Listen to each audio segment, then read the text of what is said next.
The prince believed his love for Athena was divine, never suspecting Aphrodite's whispers were already etching his destiny in stone and his kingdom's downfall into history. A kingdom meticulously built on strategy and piety stood on the precipice, about to be undone by the whims of a scorned goddess. We begin a tale where godly vanity clashes with mortal devotion, a story of how a prince's faith was twisted into madness, all stemming from a wager between two powerful goddesses. Our stage is Olympus, where Aphrodite, goddess of love and beauty, chafed under Athena's esteemed influence. Accustomed to the adoration of gods and mortals, Aphrodite bristled at Athena's prominence, particularly among the bustling cities of men.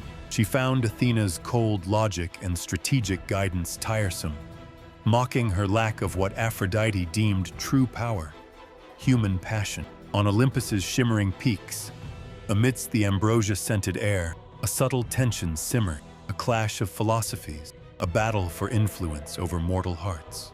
"They praise your wisdom, Athena," Aphrodite sneered, her voice a silken threat amidst the clouds. "But do they truly love you, or merely respect your sterile intellect?" Athena, ever composed, retorted, "Love is fleeting, Aphrodite.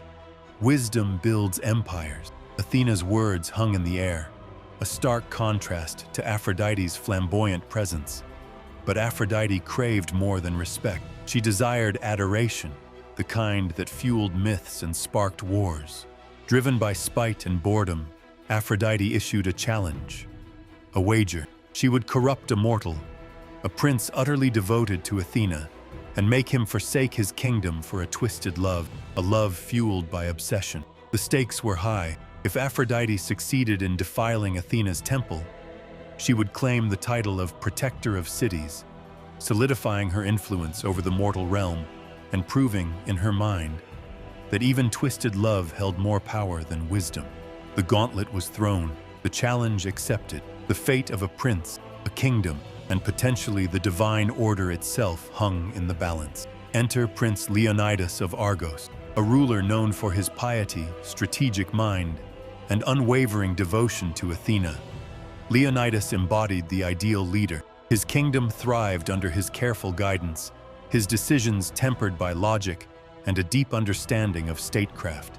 Yet, whispers circulated among his court, murmuring that he was too cold, too detached for matters of the heart. His dedication to Athena was more than religious observance. It was the bedrock of his rule, the guiding principle behind every law and decree. He saw in her the embodiment of reason and justice, qualities he strived to emulate. Leonidas poured all his energy into his kingdom, leaving little room for personal desires, finding solace in governance's structured order and the pursuit of knowledge, attributes he associated with Athena. Unbeknownst to Leonidas, his perceived lack of passion was not a strength, but a critical vulnerability. Aphrodite, ever cunning, saw it as the perfect chink in his armor, ready to exploit it to its fullest. The game had begun, with Argos as its playing field. The prince's advisors often urged him to marry, to produce an heir, to secure the succession, but Leonidas always politely declined, insisting his commitment to Argos superseded any personal longings. He believed a ruler's heart should be devoted solely to his people, untainted by romantic distractions. Aphrodite saw Leonidas as the perfect pawn. His repressed desires, buried deep beneath layers of duty and devotion, made him ripe for manipulation. Her plan was simple: to twist his admiration for Athena into an all-consuming obsession and watch his kingdom crumble. She would use his virtues against him, turning his strength into his greatest weakness, not by offering pleasure directly, but by distorting his existing reverence. She would prey on his noble heart, twisting his greatest strength into his ultimate downfall, proving to Athena that even the most disciplined mind could be enslaved by a carefully crafted desire. Seeking guidance, Leonidas visited Athena's grand temple, a beacon of marble and wisdom overlooking Argos. Kneeling before her towering statue, he felt the weight of his kingdom pressing down on him. Rival kingdoms, sensing weakness, threatened war, demanding tribute that would cripple Argos. This jewel among city-states owed its prosperity to his even-handed rule and unwavering faith. His people saw him as a just leader, a bulwark against the storms that threatened to engulf them. Yet, Leonidas acutely felt the burden of leadership, yearning for guidance, a sign that he was on the right path.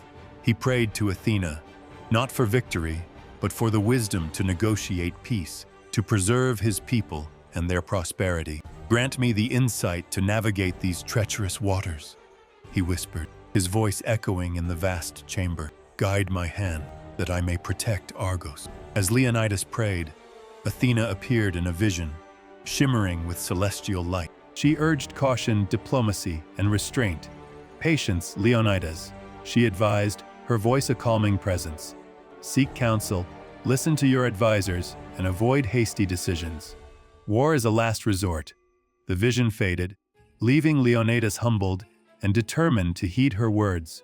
Resolving to seek counsel from his advisors and explore every avenue of diplomacy, he believed in the gods, unaware that some could be cruel, using mortals as pawns in their eternal games of vanity and power, heedless of the value of human life. Aphrodite was already at work.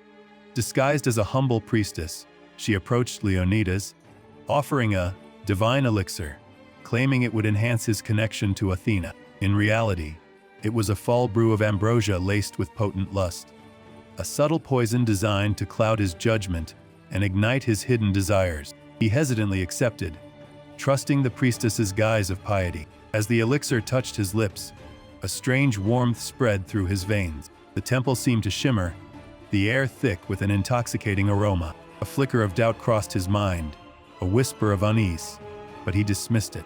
Surely, a gift offered in Athena's own temple could be nothing but benevolent. He raised the cup, the fate of Argos hanging in the balance. Suddenly, his vision shifted. Athena's statue no longer embodied wisdom and strength. Instead, it beckoned him personally, a silent invitation veiled in allure. The cool marble transformed into radiant flesh. The stoic expression melted into a seductive smile. A hallucination, a trick of Aphrodite's magic. Yet to Leonidas, it felt overwhelmingly real. His mind adrift, lost in a haze of forbidden desires. He craved what he could not have. The divine presence of Athena had never felt so close, so attainable. Reason and duty crumbled under Aphrodite's enchantment. Every fiber of his being now yearned for the goddess, not as a divine figure of wisdom, but as an object of earthly passion. Leaving the temple, a seed of obsession had taken root in his heart. The prince, once steadfast, found himself drawn back night after night, neglecting his royal responsibilities. He spent hours lost in fevered prayer, a misguided longing for the Athena he now perceived through Aphrodite's twisted lens. The kingdom of Argos, once his primary concern, began to fade, overshadowed by his growing obsession. His advisors were met with indifference or dismissal, and messengers from neighboring kingdoms were turned away, their pleas for diplomacy ignored. Leonidas was lost, a prisoner of Aphrodite's making. The people of Argos, once secure in their prince's leadership, began to whisper, their unease growing with each passing day. Whispers grew louder that the prince's mind and body had been taken by lust. Nobody knew this was just the beginning of the goddess's game and his demise. Aphrodite, reveling in Leonidas's descent, now sought a more potent instrument of his downfall. From Hephaestus's workshop, she commissioned what appeared to be a laurel crown, but woven within were thorns cursed to amplify the wearer's deepest desires and darkest compulsions. This was no ordinary diadem, but a twisted gift forged in divine malice. Hephaestus, ever bound by duty, poured his skill into the crown's creation. He knew Aphrodite's heart, the darkness simmering beneath her radiant beauty, yet dared not question her purpose. He simply imbued the artifact with the requested enchantments, masking its true nature with an alluring facade. The laurel leaves gleamed innocently, each painstakingly crafted from the purest gold, concealing the cruel barbs beneath. Invisible to the naked eye, the thorns pierced Leonidas's brow as he placed the crown upon his head, drawing tiny droplets of blood. The pain was negligible, but the effect was immediate. He began to hear Athena's voice, or what he believed to be her voice, constantly whispering in his mind, demanding devotion, sacrifice, and absolute obedience.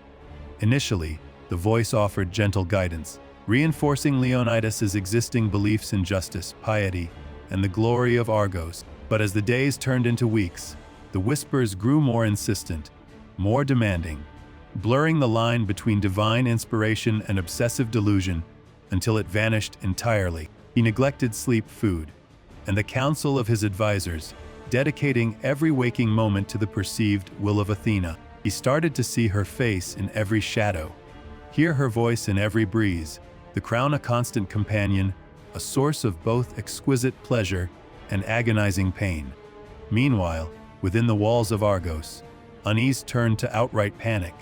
Rival kings, emboldened by Leonidas's inactivity, pressed their advantage, demanding exorbitant tributes, threatening invasion if their demands were not met. The counselors of Argos found their words falling on deaf ears. The cries of the people grew louder as their crops failed, and their families went hungry. Whispers of discontent turned into open complaints. Grain shipments were delayed, trade routes disrupted, and the treasury dwindled as Leonidas focused solely on extravagant offerings to the temple. The people of Argos watched as their pious prince succumbed to apprehension and then fear. They remembered the stories of other rulers, driven mad by hubris and divine wrath. Was Leonidas following the same path? Were they all doomed to suffer the consequences of his obsession? They tried to reason with Leonidas, to remind him of his duties, of the looming threat to their kingdom, but the prince dismissed their concerns. His eyes glazed over, fixed on some unseen vision. "Athena herself commands me," he declared, his voice now laced with mania. "She has shown me the path, and I must follow it, no matter the cost." A few counselors, desperate and brave, dared to suggest that perhaps the prince was mistaken, that he misinterpreted Athena's will. Leonidas's reaction was brutal. Accusations of heresy and betrayal flew like poisoned darts. Some were imprisoned, others exiled. A few even met their end. Fear silenced the remaining dissenters, but the seeds of rebellion had been sown. The kingdom now teetered on the precipice of chaos, a madman at the helm, guided by whispers, and the agonizing pressure of the crown of thorns. The counselors exchanged worried glances, witnessing their prince consumed by an obsession that threatened to engulf them all. Their appeals to reason and duty were futile. The crown had taken root, poisoning his mind and turning him into a puppet in Aphrodite's cruel game. The whispers of war grew louder as Argos stood on the brink of destruction, its fate hanging by a thread, all because of a prince's misguided love and a goddess's vengeful wager. The threads of fate, spun by the goddesses, tightened around Argos, each day drawing the kingdom closer to its doom. The crown of thorns, a symbol of devotion and deception, remained firmly in place, guiding Leonidas down a path paved with blood and ruin. As madness tightened its grip on Leonidas, a flicker of hope emerged from an unexpected source. The Oracle of Delphi, a priestess of Apollo, face etched with grave concern, arrived in Argos bearing a dire prophecy delivered in hushed tones. "A king's heart, pierced by thorns, will drown wisdom in blood. Argos will weep for a love that is no love at all." The oracle's arrival was met with a mix of awe and skepticism. While many in Argos still revered ancient prophecies, Leonidas's erratic behavior had eroded public trust. Whispers questioned if his devotion had strayed too far from piety, veering into madness. Some believed the oracle was their last hope, a beacon of reason in the encroaching darkness, while others feared her words would further enrage the unstable prince. The fate of Argos hung in the balance, dependent on whether Leonidas would heed the warning or plunge headfirst into disaster. Leonidas, however, dismissed the oracle as a jealous old woman. He refused to believe his devotion to Athena could lead to anything but glory. "My love is divinely ordained," he proclaimed, clutching the cursed crown. "Athena has chosen me, and I will not betray her." Witnessing his dissent, his advisors pleaded with him to reconsider, reminding him of Argos' prosperity under his sound judgment and strategic alliances. But their pleas fell on deaf ears. Convinced of his divine purpose, Leonidas saw only the path laid out for him by his twisted perception of Athena. He believed opposition was a test of faith, a challenge to overcome with unwavering devotion. Meanwhile, high on Mount Olympus, Athena watched the unfolding tragedy with growing despair. Divine law prevented direct interference in mortal affairs, yet she couldn't stand idly by as her temple was defiled and Argos brought to ruin. Immense as her power was, it was bound by ancient rules. She could guide, inspire, offer subtle nudges, but not directly control mortal actions without upsetting the delicate balance between free will and divine intervention that maintained order in the cosmos. Forced to watch as the man she once favored succumbed to Aphrodite's cruel machinations, his mind poisoned by false promises and twisted desires, Athena felt the heavy burden of helplessness, a constant reminder of the limitations of even the most powerful gods. In a desperate attempt to save Leonidas and his kingdom, Athena sought a mortal ally, Theron, a Spartan warrior known for unwavering courage and keen intellect. That night, Athena appeared to Theron in a dream, revealing the truth behind Leonidas's madness. She urged him to travel to Argos and reason with the afflicted prince. A stoic Spartan warrior, Theron was a man of logic and steel, not whispers of gods. He was skeptical, yet the dream's vivid images of a burning Argos and a maddened Leonidas resonated with a dire urgency. Loyalty to Greece outweighed his doubts. He accepted Athena's charge, driven by duty to prevent needless bloodshed. Arming himself, Theron journeyed to the heart of a kingdom teetering on destruction. Arriving at the palace, he sought an audience with Leonidas, speaking plainly of Aphrodite's deception and the consequences of obsession. He recounted tales of her vanity and manipulation, presenting historical accounts of kingdoms ruined by misplaced desire and divine meddling. He emphasized the growing unrest in Argos and its vulnerability, all worsened by Leonidas's behavior. Theron hoped to reignite the prince's reason, to remind him of his duties. But Leonidas, consumed by the crown's influence, refused to listen. Accusing Theron of blasphemy against Athena, he ordered his guards to seize the Spartan, silencing the one voice that might have saved him. Theron was cast into the deepest dungeon, a prisoner of the prince's delusion. With Theron imprisoned and the oracle's warning dismissed, Leonidas succumbed entirely to madness. Twisted by a false vision of divine love, he declared war on Argos's neighbors, claiming Athena demanded their submission. The declaration sent tremors through the kingdom. The people, once admiring their prince's wisdom and piety, now whispered of fanaticism, of divine favor turned grotesque. Mothers clutched their children, merchants hoarded goods, and the festive atmosphere of Argos soared into dread. His counselors, aghast at this reckless decree, pointed out their forces were outnumbered 3-1. Leonidas' eyes burning with feverish conviction, silenced them. Athena will fight alongside us. She will grant us victory. One grizzled veteran, who had fought beside Leonidas's father, dared to voice his concern. "Great prince," he pleaded, "we are not gods but men. 3 kingdoms stand against us, united. Our spears will break on their shields. Our blood will stain their fields." Leonidas remained unmoved, his gaze fixed on some distant, unseen horizon. "Have faith," he replied, his voice unsettlingly calm. "Athena will guide our hands and break our enemies' spirits." He spoke not as a commander, but as a prophet of doom. Driven by loyalty and fear, the Argive army reluctantly prepared for war. They marched from the city gates, hearts heavy with foreboding. Leonidas, in battle armor, led the column, the cursed crown of thorns biting into his brow. The march was a somber procession. The rhythmic tramp of feet echoed through the valleys, a constant reminder of the slaughter to come. The soldiers, burdened by armor and heavier hearts, exchanged worried glances, remembering Argos's prosperity under Leonidas's earlier, peaceful reign. Now, that legacy was threatened by his religious fervor.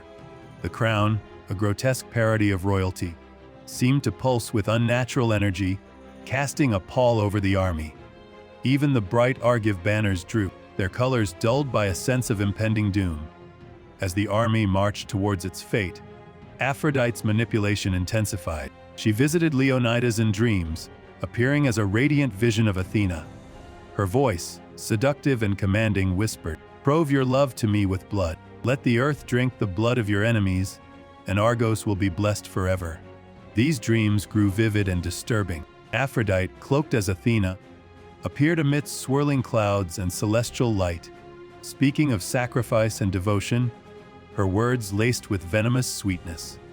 The path to divine favor is paved with blood. She purrs in his dreams, her eyes burning with a cold, unholy fire.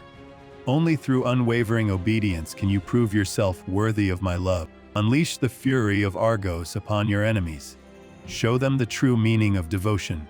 Leonidas, his mind utterly warped by Aphrodite's influence and the crown's dark magic, embraces these twisted commands. He wears the crown into battle, its thorns digging deeper into his flesh. The blood trickling down his face fuels a terrifying rage, transforming him into a merciless warrior, a puppet dancing to the tune of a vengeful goddess. He no longer sees the faces of his soldiers, his loyal countrymen, but only the enemies of Athena, the blasphemers who dare defy her divine will. His battle cries become twisted prayers, his sword strokes acts of religious zealotry. Witnessing their prince's transformation, the Argive soldiers fight with desperate courage, driven by a desire to protect their kingdom and by a growing fear of the man leading them. They are caught between loyalty and horror, trapped in a nightmare of divine manipulation and impending bloodshed.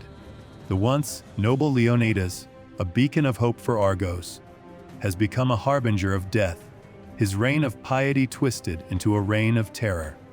The clash of steel reverberates across the plains as Leonidas leads his vastly outnumbered army. Fueled by delusional devotion and the agonizing crown, he fights with a terrifying ferocity, yet victory remains elusive. The rival kingdoms' superior numbers exact a heavy toll.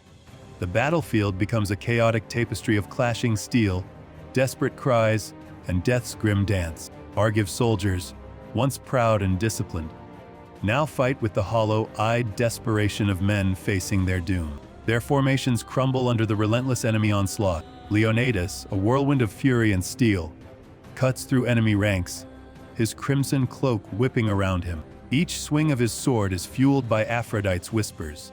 Each kill, a twisted offering to his false goddess. Lost in his distorted vision, he sees not the carnage, but a pathway to divine favor. He becomes convinced that the Athenian temple in a neighboring city, its towering columns and sacred statues, is Athena's direct presence on earth. The crown of thorns digs deeper into his scalp, solidifying this conviction. The excruciating pain is welcomed, interpreted as Athena's burning desire for his devotion. He envisions her shimmering form, beckoning him towards the temple, promising ultimate power and glory. Reality and hallucination have blurred completely. He's a puppet dancing to Aphrodite's cruel tune. Driven by madness, he orders his exhausted and dwindling army to besiege the temple. Horrified by this sacrilegious command, his commanders plead with him to reconsider. But Leonidas is beyond reason. Conquering the temple, he believes, will prove his love to Athena and secure her eternal favor. Lysander, a grizzled veteran and trusted advisor, throws himself at Leonidas's feet, begging him to see reason. "My prince," he cries, "we are outnumbered. This temple is a place of peace.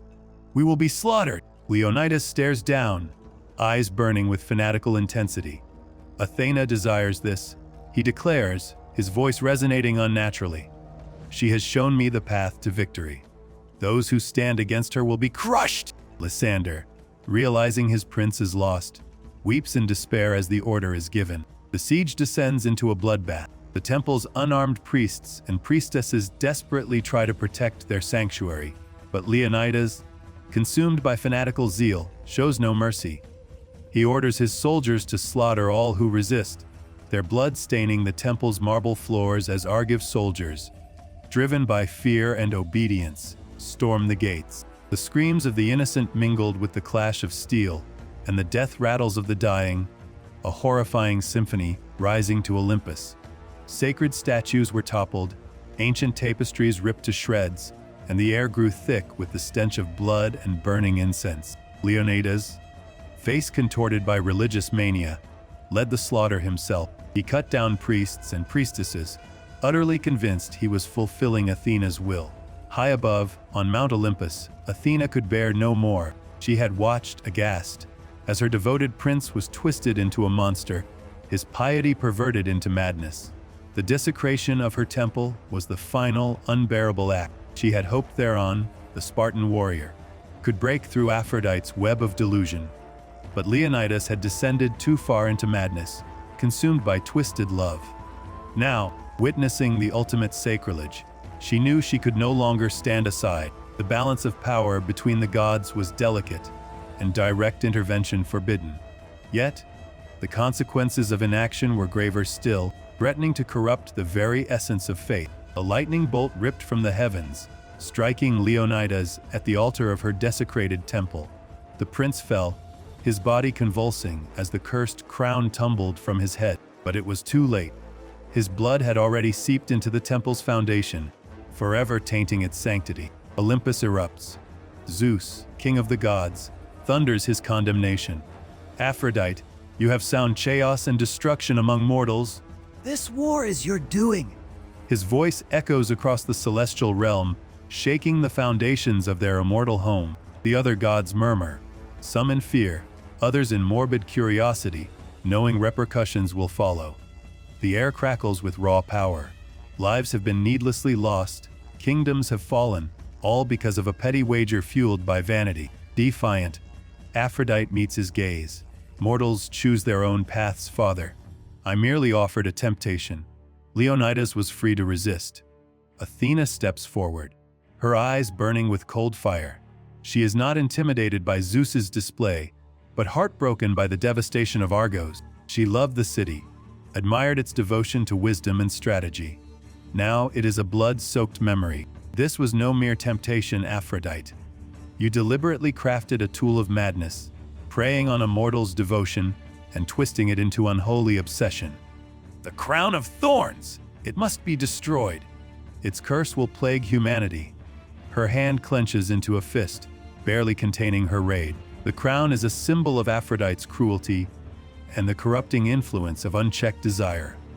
A weapon that can shatter minds and plunge nations into war. It must be unmade, shattered, returned to the nothingness from whence it came. Every moment it remains intact, it endangers the mortal world.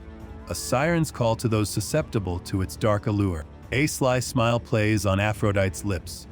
She has already concealed the crown. Perhaps it has served its purpose. Or perhaps it will find another worthy champion. Shrugging, seemingly unconcerned by Athena's impassioned plea or Zeus's booming anger, she sighs, feigning boredom. Such drama. It proves my point, doesn't it? Mortals are so easily swayed by passion, so quick to abandon reason for the promise of something more. Her eyes gleam with amusement and calculation. The crown is a trump card, a reminder of her power to influence even the most devout. The thought of unleashing it again is intoxicating. Meanwhile, in the mortal realm, Argos lies in ruins. Emboldened by Leonidas's madness and death, rival kingdoms have conquered the weakened city. Its once proud walls are now rubble, its fields barren, its people scattered. The smoke still rises, a dark plume against the Aegean sky. The streets of Argos are choked with corpses, silent witnesses to Leonidas's folly and Aphrodite's cruel game. The cries of the wounded blend with the keening of the bereaved. A symphony of despair echoing across the ravaged landscape. Drunk on conquest, the victors loot and pillage, tearing apart what little remains of Argos's once great civilization. The dream of a prosperous, independent Argos is dead, replaced by subjugation and despair. Yet, amidst the devastation, a spark of hope flickers. Theron, the Spartan warrior Leonidas imprisoned, has been freed. Witnessing the utter destruction wrought by the gods' machinations, he rallies the survivors. He vows to rebuild Argos, not in the name of any god, but on reason, resilience, and human compassion. They will rely on themselves, on their own strength, to forge a new destiny. Hardened by battle and imprisonment, Theron possesses a quiet strength that inspires. He has seen the devastating consequences of blind faith and divine manipulation. The gods, he now understands, are not benevolent guardians, but capricious beings who use mortals as pawns.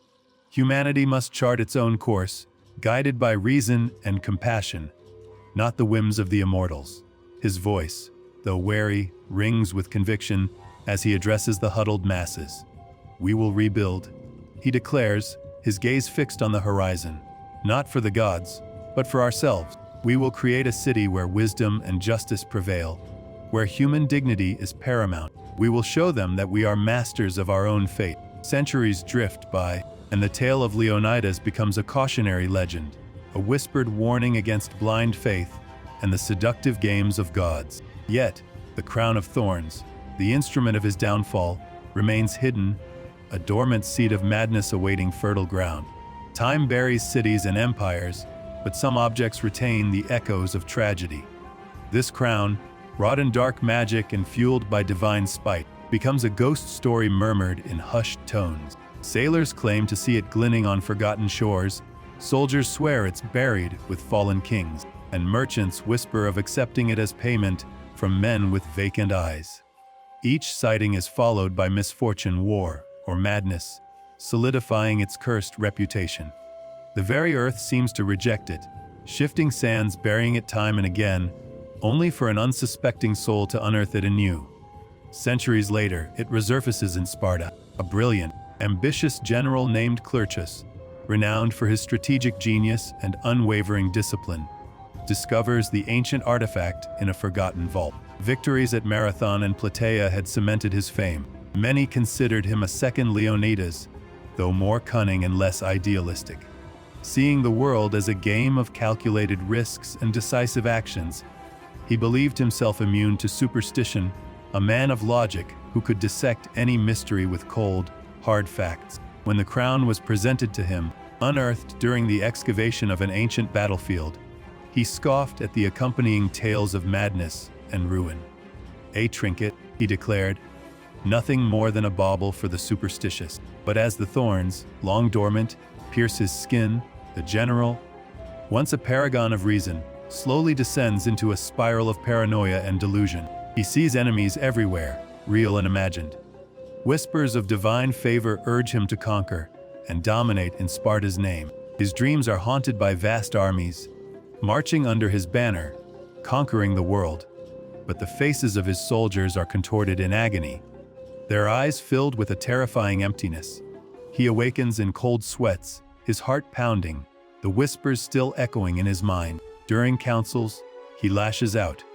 Advisors who disagree are viewed as traitors, allies as potential threats. He implements harsh laws, crushes dissent with brutal force, and amasses a war machine unlike anything Sparta has ever seen. His advisors, once his champions, begin to fear him, noticing a darkness growing in his eyes, a chilling detachment from the world. From Olympus, Athena recognizes the familiar pattern. The crown's curse has awakened once more, and another mortal is teetering on the brink of destruction.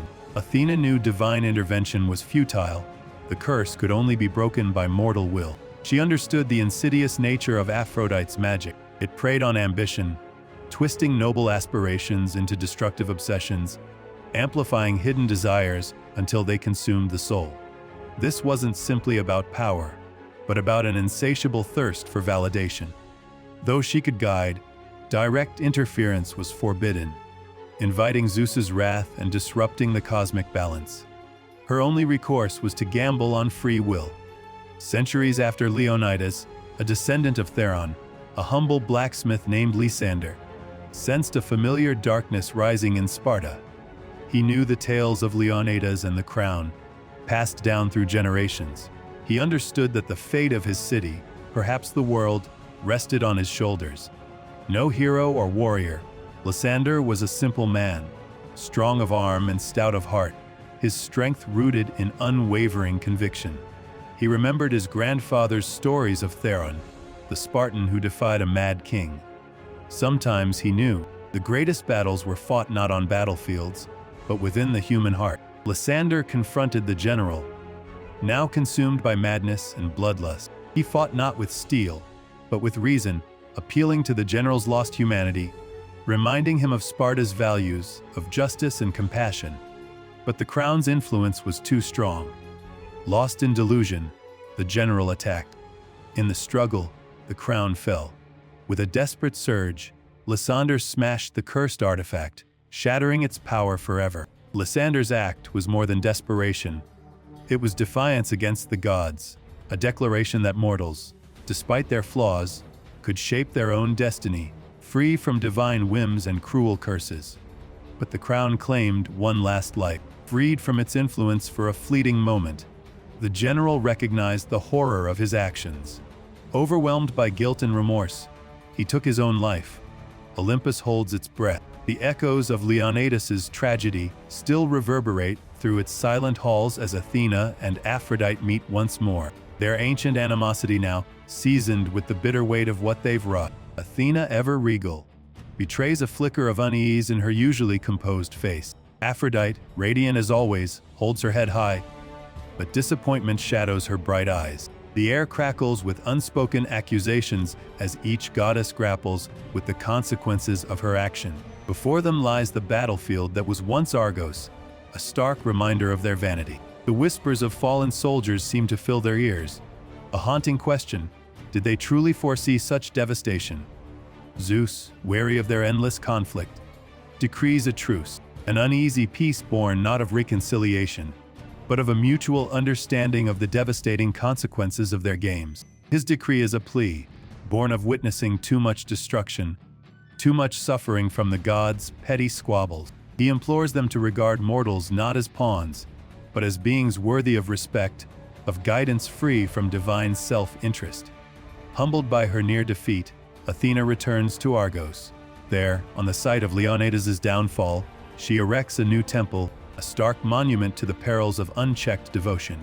Upon its facade, a warning is inscribed for all mortals: beware gods who demand love. This temple isn't a celebration, but a somber reminder of hubris's cost, built from the very stones stained by the blood of Leonidas and his men. Each pillar stands as a silent guardian, a constant warning against the allure of absolute power and unchecked passions. The inscription is not vengeance, but contrition. Athena knows she fueled Leonidas's ambition, playing a role in his fall. Aphrodite, though victorious in her wager, finds her triumph hollow. The tale of Leonidas spreads throughout the mortal world, sowing seeds of doubt and fear. Mortals grow wary of her capricious nature, questioning the true cost of love and desire. Her temples become less crowded, her altars less adorned. The adoration she once enjoyed wanes, replaced by a hesitant reverence tinged with fear. Mortals begin to question whether the ecstasy of love is worth the potential for heartbreak and ruin, looking inward for strength and guidance, seeking it not from a goddess's fickle affections, but from their own hearts and minds. The power of love, they realize, should be a choice, not a curse. Centuries later, the ruins of Argos stand as a silent testament to the folly of pride and the dangers of divine manipulation. The tragic tale of Leonidas, the prince consumed by a twisted love, serves as a stark reminder. Faith must be tempered with reason. To surrender one's will to the unchecked whims of the gods invites devastation. The price of divinity, all too often, is paid in mortal blood. Yet, from this ruin, a glimmer of hope emerges. Theron, the Spartan warrior who once tried in vain to reason with Leonidas, rises as a leader. He gathers the survivors, urging them to build anew, not in the image of their fallen kingdom, but on a foundation of reason and self-reliance. They will honor the gods, but they will not be their slaves. Learning from the past, they will forge a future where mortals control their own destinies, unbound by Olympus' manipulations. They now understand a vital truth: gods are not infallible. Sometimes true strength lies in defiance. Today, windswept plains and shattered statues mark the spot where obsession brought a kingdom to its knees. Travelers whisper tales of the mad prince and the goddesses who gambled with his life as they pass through the ruins. They see the remnants of a once thriving civilization, now reduced to rubble and fading memory. The crows circle overhead, their calls echoing the lament of a nation undone.